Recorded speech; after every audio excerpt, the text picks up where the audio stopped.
Well, hello there. How's it going, Rebels? Welcome to the show. Thank you for being here. Today's a wild one. I'm on the road. I got my back. I got my son in the back seat. So forgive me if he starts to cause a ruckus, because that happens occasionally.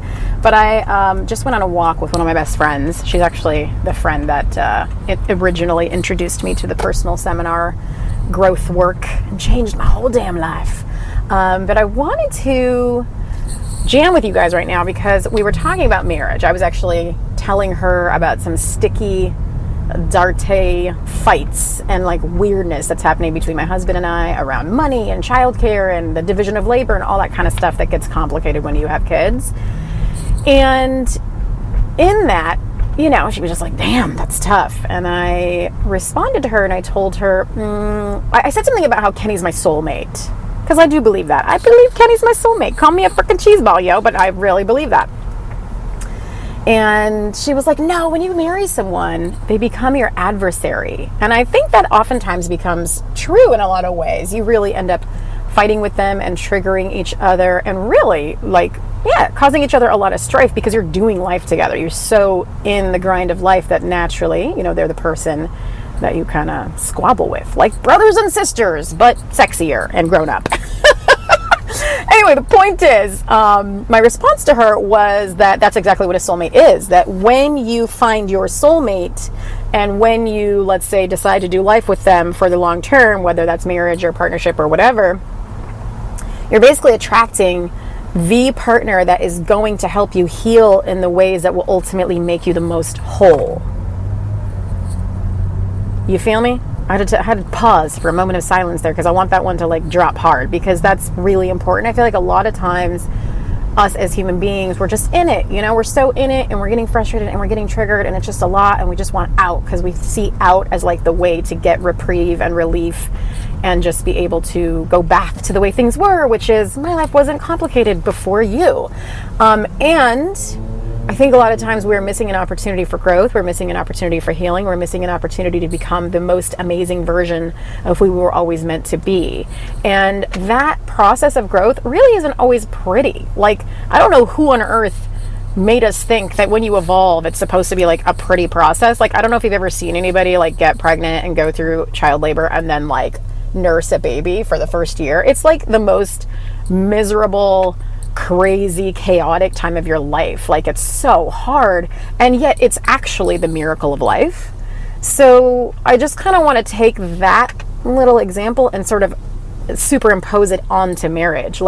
It's the miracle of healing. It is the miracle of growth and becoming more alive in who you actually are meant to be when your partner challenges you in the ways that incite you to rise up and become your best self. For me specifically, I tend to have highly codependent tendencies. I tend to not use my voice. I tend to defer to other people and want to, I sort of vote for harmony at the expense of myself oftentimes because I'm not even really tuning into what I truly want. I just want everyone to be happy.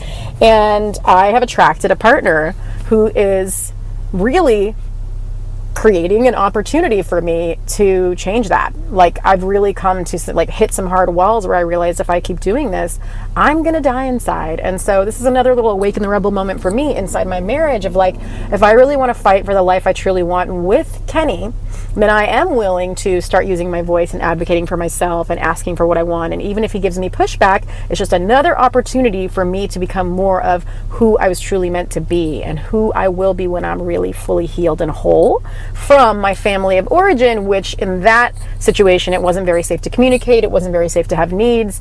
There just wasn't enough resources for me because I was raised by a single mom who was physically abused by my dad. So coming out of that kind of an old school family of origin, coming into my current family of origin, in order to have a healthy family and really create a legacy worth leaving behind for my sweetie babies, Maya and Luke, I got to make sure that I am really going to bat for it. And I feel like we love listening to Gary Vee talk about entrepreneurship and the grind of it, but we don't love the thought of the grind inside the relationship.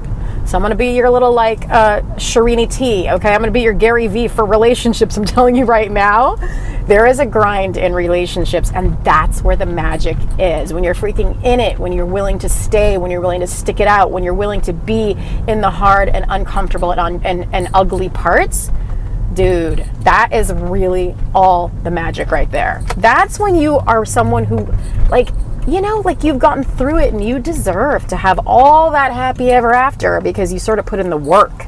So there it is, you guys. Not the most silver lining, not the most easy peasy podcast you've ever heard me give, but I'm really hoping that this one lands for you in a way that supports you in cultivating more of what you truly want inside of relationships. I feel like it's too easy for us to abandon relationships and ultimately to abandon the opportunity relationships provide for our own growth and healing in this very disconnected internet, social media, ADD kind of a world we live in. So yeah, I just want us to like take the time to be in it together and stay connected, because ultimately connection is one of the most fulfilling things that makes human beings happy. It doesn't matter what culture you're from, like that's what makes us happy. So there you have it, my friends. Big hugs, big loves. I hope that you are feeling all the love wherever you are listening from.